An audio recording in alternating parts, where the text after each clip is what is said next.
ready to celebrate 2 years of WEDF with the... And here comes Stone Cold. Stone Cold. Stone Cold! Stone Cold! The last Fatal 4-Way we're probably going to have to deal with. I don't know if there are more coming, but hopefully this is the last one. In any case, whoever wins this Fatal 4-Way will go on to face John Morrison in the second semifinal. Stone Cold Steve Austin, he got screwed out of the WEDF Championship in the main event on the last Raw. Hulk Hogan challenged Austin to a match at WrestleMania. Austin declined, saying he wanted nothing more than to be the WEDF champion when it was all said and done. But Hulk Hogan made his presence known in that match, and now Austin has one more chance here tonight if he can win this Fatal 4-Way. Austin should recruit the Ultimate Warrior to beat Hulk Hogan. I agree, because Ultimate Warrior is great and stuff. Ultimate Warrior actually pinned Hulk Hogan! Snort. Oh, here we go. Oh. Kurt Angle is one of the men in this. Kurt Angle, he surrendered his WrestleMania main event spot that he won from beating Danny Jackpot on the last. So why is he in here? This spot could have been given to someone who wanted the spot, like Primo. In any case, Kurt Angle, according to Mr. McMahon, Kurt Angle was given another chance, and apparently he's going to get a chance to get it tonight. We saw earlier tonight, Kurt Angle came out wearing a shirt that said Asspot, and said he wanted nothing more than to break Danny's ankle at WrestleMania. But if Kurt Angle wins this, he might have double duty at WrestleMania. Yes, but in any case, folks, whether or not Kurt Angle wins this tournament here, it doesn't matter. He's gonna get Danny Jackpot. Yeah. Now we see Ric Flair making his way out with the Four Horsemen shirt. Oh, you gotta respect that. The Four Horsemen are arguably, actually, no, not arguably, they are the greatest and the single most definitive stable in all of wrestling history. Better than the NWO, better than D-Generation X, better than Nexus, better than Legacy, better than Evolution, better than your favorite fucking stable, even if it is the Four Horsemen. To be honest, I think my favorite incarnate of the Four Horsemen was the Enforcer, Double A. Yeah, that was my favorite member, but my favorite incarnate was Ric Flair, Arn Anderson, Barry Windham, and God, I can never remember the last guy's name. I don't know why. It's not Luger, is it? Is it totally? No, it's not Luger. It's the other one from the original. It's not old. The original was Flair, Arn Anderson, Ole Anderson, and Tully Blanchard. Yeah, Tully Blanchard. I don't know why I keep forgetting his name. In any case, folks, we remember, since we're talking about the Four Horsemen, here comes Randy Orton, a former member of Evolution with Ric Flair. Evolution was had a lot of elements from the Four Horsemen. Yes, it did.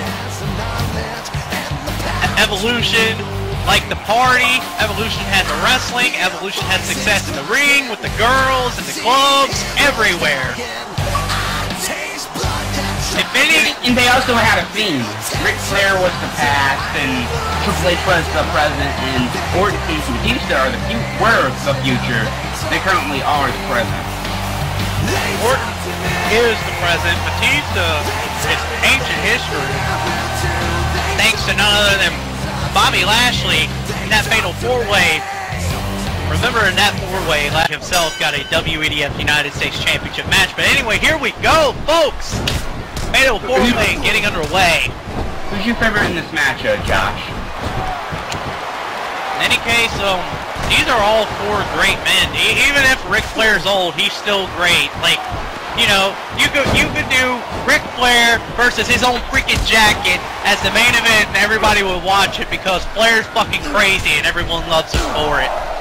In any case, go ahead. I think my pick is Randy Orton. You go with Orton? Yeah. I think he just has a little bit more experience in taking out multiple men. Well, Orton's had experience in taking out multiple men. Austin has had experience in fucking with an entire company. Remembering all those feuds with Mr. McMahon, Vince McMahon tried to do everything he could to get rid of Austin, but he could never, ever do it when Austin was an active superstar. But I also think Orton has a better chance because Austin usually came out, you know, at least expected it. Orton, the RKO can come from nowhere. And now that you can kind of guess when the stunner's coming. Orton, you don't know how Orton is. Orton is cold, calculating, and every move he's thinking of it. Just basically, you think you're one step ahead of him, but in actuality, he's actually 3 moves ahead of you. That's just how vicious, how cold, how much of a threat that the apex predator of the WEDF, the Viper, is.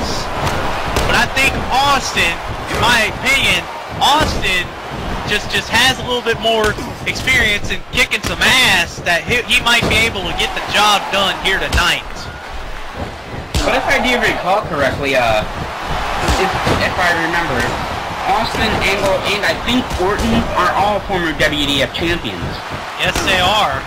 I know Austin and Angle are, and I'm pretty sure Randy Orton was the first WEDF champion. That's very true. That is correct. Kurt Angle actually beat Randy Orton at, I believe it was Lashing Back for the WEDF championship. And Austin was able to beat John Cena, JBL, and Big Show. I think it was. No, it was The Rock. I don't remember. But he won in a fatal 4-way for the WEDF title. Yes. So that can be kind of. So that can be kind of a bit of an experience. Hey, that's I know what you're saying there. It's a bit of good of experience for Austin. Austin is used to these fatal 4-way situations, but Kurt Angle, if I do say so myself, Kurt Angle is also a valid threat to this. He's won the very first and only, to this point in history, the very first and only 6-man Hell in a Cell match. And that's an impressive feat in itself. Yeah, with 6 men to deal with, and when, you know, 4 of those men are considered some of the very best the WWE had ever had at that point, it was a pretty impressive feat. Oh, and you have Rikishi. Exactly. Rikishi's epic in his own way. I mean, if you can go in the same ring and in this demonic structure known as Satan's Playground with guys like Stone Cold Steve Austin, with guys like The Rock, with guys like Triple H, with guys like The Undertaker, and you can go in there and you can win that match, more props too. I even think Kurt Angle was the defending WWE champion at the time, wasn't he? I'm pretty sure he was. In case, folks, that was one of the greatest Hell in a Cell matches of all time. But, I mean, honestly, since we're going to talk about Hell in a Cell matches, what's your favorite Hell in a Cell match?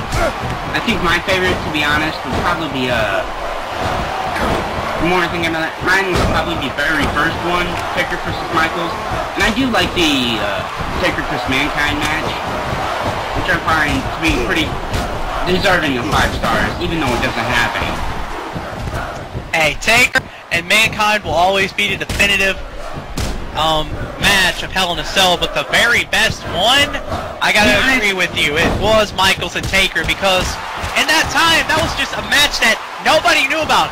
Nobody knew how that match was gonna go. Everybody thought it was gonna be crazy, but what they had was another can of worms that they didn't even see coming.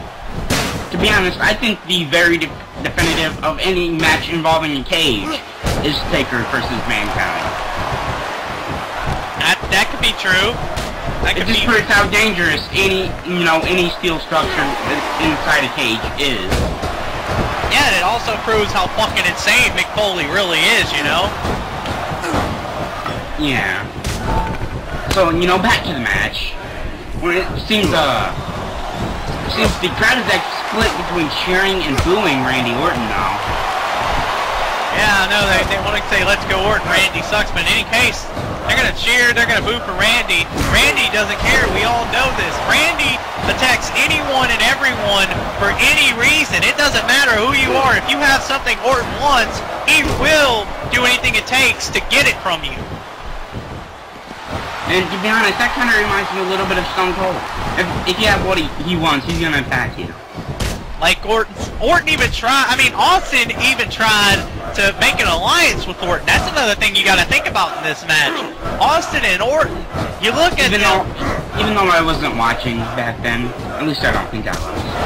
Well, I mean, thankfully Frank Dog has been talking a little bit about us with the great rich history of the WEDF. He's been telling us about these things we don't know about. He told us about Austin and Orton and how Austin tried to get an alliance going with Orton just because of the similar interests and attitudes I guess they both have, but Orton turned him down and said, I can do it on my own. I don't think they have that really similar of attitudes. Orton's more cold and calculated. Stone Cold's more of the guy that you would like hang out with and then he'd get pissed at you and beat the shit out of you. Well, what I mean is they have similar traits. You know? Traits. As you just saw like a few minutes ago, sorry we missed that. Orton just hit a power slam on Austin. Got a 2 count only. Let's get back to the match, shall we? We've been all talking about random shit for about 10 minutes now. Yeah, but this match has been a good match so far, though. Oh yeah, it's been great. Looks like Ric Flair's trying to make Orton tap, though. Ric Flair is experienced in mat wrestling, whether you like it or not. I'm just surprised the man is as old as he is and he can still go. There's a Angle's on the outside now. Being punched by Stone Cold. Stone Cold is trying to do everything he can to win this match. You got to do anything you can to win in these fatal 4-way type situations. You can't blame anybody for trying to throw somebody out. Impressive knee breaker. That didn't go well. That's the backbreaker. That's not even a backbreaker. I think that's a neck breaker. It's a vicious move on the left. The RKO. RKO on Austin. Wait a minute. RKO on Angle. And wait a minute. He's going over to. Oh no. Oh God. God. I think Ric Flair's dead. Ric Flair is dead. That direct punch to the head. That'll do it. Now Austin. That could put anybody out of action. And doing it to a like 50-year-old man, that's gotta put him out. He's gotta be dead.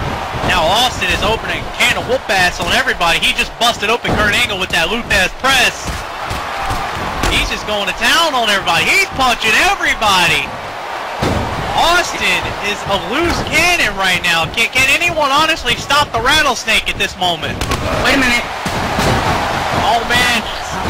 The 90s stunner on Randy Orton. Oh, and punch Kurt Angle. Wait a minute. Flair has a chair. I don't know if that's a smart idea. Oh, wait a minute. Stunner to Flair.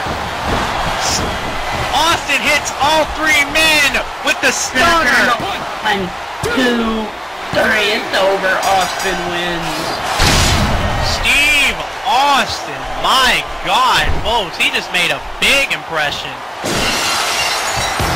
I can't believe it's one thing to win the match, but to do like Austin did and lay everybody out with one of the most simple yet effective finishers in history, it's killer to see it. Now we have our next match set up: John Morrison versus Stone Cold, which is gonna be a yeah. Hello, Frank Dog. Hello.